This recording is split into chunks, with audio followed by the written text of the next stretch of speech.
Dear students, today we will discuss the first poem of 10th class, The Fountain, composed by James Russell Lowell. इस कविता में कवि जो एक American है, प्रकृतिवादी है, वो एक फव्वारे को देखता है और उसकी सौंदर्यता का वर्णन करता है। और उसकी सौंदर्यता का वर्णन सूर्य के प्रकाश में, चांद की चांदनी में, तारों की छांव में वो इस प्रकार से करता है कि मानो हमारा मन मोह रहा है।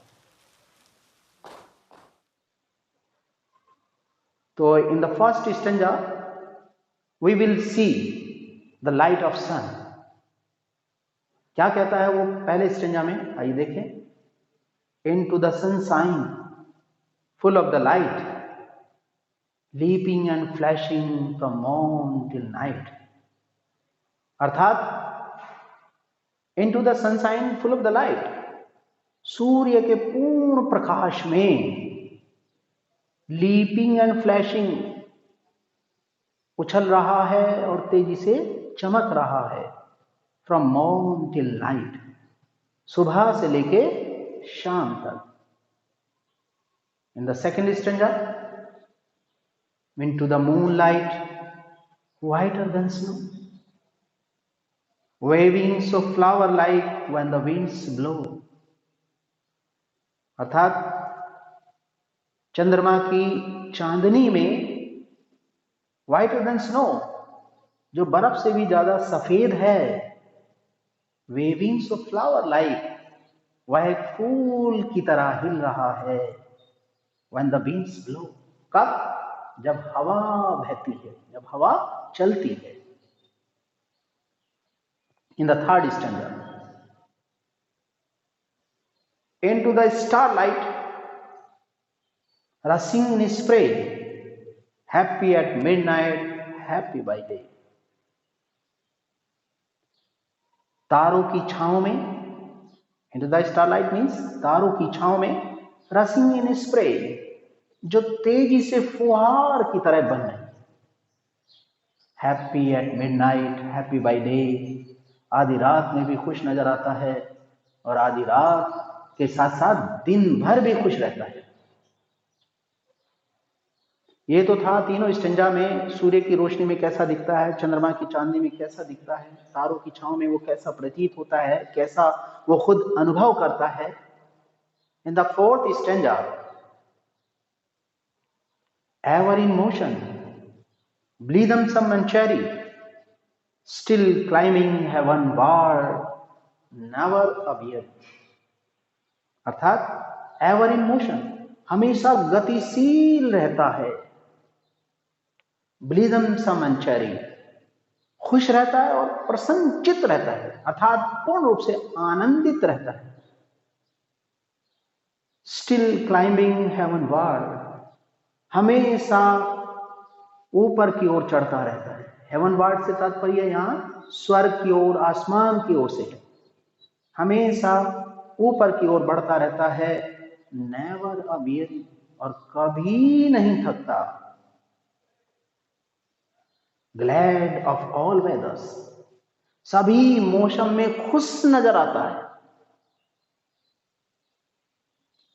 Glad of all weathers, still seeming best, upward और डाउनवर्ड, मोशन दाई रेस्ट।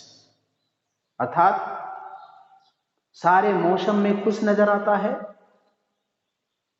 सभी प्रकार से सबसे अच्छा दिखाई देता है, अपवर्ड और डाउनवर्ड, चाहे वो ऊपर की ओर हो जा रहा हो, चाहे वो नीचे की ओर आ रहा हो। मोशन दाई रेस्ट, और हमेशा उसी की गति में उसका विश्राम भी प्रतीत होता है। Full of nature, nothing can time, changed every moment, ever the same. Means full of nature, प्रकृति से भरा हुआ है, सारे प्राकृतिक गुण इसके अंदर दिखाई देते हैं। Nothing can time means nothing can control, nothing can make it coward. कोई इसे कंट्रोल नहीं कर सकता, कोई इसे कमजोर नहीं बना सकता, कोई इसे रोक नहीं सकता है। अर्थात नथिंग कैन टेम, कोई इसे रोक नहीं सकता है। चेंज एवरी मोमेंट, प्रत्येक क्षण वह बदलता रहता है। एवर द सेम, और एक सा दिखाई देता है। अर्थात प्रकृति से पूरी तरह से भरा हुआ है, कोई इसे रोक नहीं सकता, हमेशा परिवर्तनशील रहता है, फिर भी एक सा प्रतीत होता है। ceaseless aspiring, ceaseless content, darkness or sunshine, thy element. निरंतर ऊपर की ओर बढ़ता रहता है। ceaseless aspiring निरंतर ऊपर की ओर बढ़ता रहता है। ceaseless content हमेशा संतोषी रहता है। डार्कनेस और सनशाइन, चाहे अंधेरे में हो, चाहे सनशाइन सूर्य की रोशनी में हो, ताई एलिमेंट जो उसके तत्व, अर्थात अपने सूर्य के प्रकाश में भी अच्छा दिखाई देता है, चंद्रमा की रोशनी में भी अच्छा दिखाई देता है, पूर्ण रूप से संतुष्ट और आगे की ओर बढ़ने का कार्य करता रहता है। अंत में कवि इस फव्वारे से, इसकी बाह्य सुंदरता से मोहित होकर के उससे अपेक्षा करता है, उससे प्रार्थना करता है, उससे संबोधित करते हुए क्या कह रहा है?